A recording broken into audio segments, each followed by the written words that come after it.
बुद्ध अपने शिष्यों को दे रहे थे उपदेश, तभी एक व्यक्ति को बुद्ध की बातें अच्छी नहीं लगीं।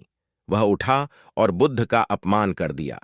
बुरी बातों को बार बार याद करने से हमारी परेशानियां बढ़ती हैं, मन अशांत होता है।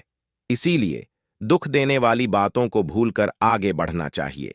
इस संबंध में गौतम बुद्ध का एक प्रसंग प्रचलित है।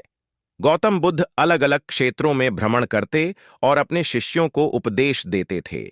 एक गांव में वे उपदेश दे रहे थे। बुद्ध ने कहा कि क्रोध ऐसी अग्नि है जिसमें क्रोध करने वाला खुद भी जलता है और दूसरों को भी जलाता है। बुद्ध के प्रवचन सुनने के लिए बड़ी संख्या में लोग वहां बैठे थे।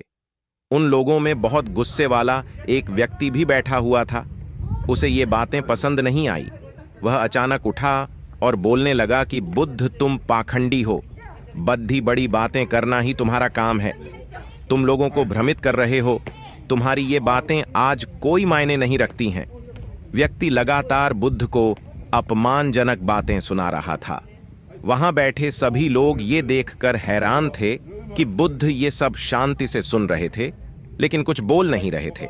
क्रोधी व्यक्ति बुद्ध को शांत देखकर और ज्यादा क्रोधित हो गया।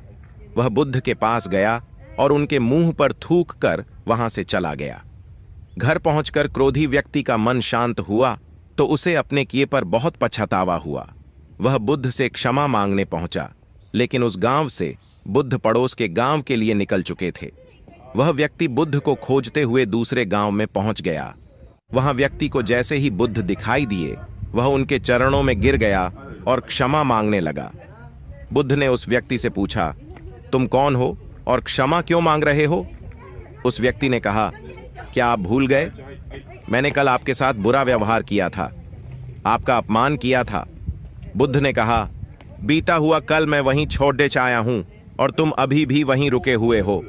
तुम्हें गलती पर पछतावा है, तुमने पश्चाताप कर लिया। अब तुम निष्पाप हो गए हो। बुरी बातें याद करते रहने से हमारा आज बर्बाद हो जाता है।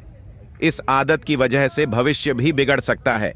इसीलिए बीते हुए कल की बातों को भूलकर आगे बढ़ना चाहिए।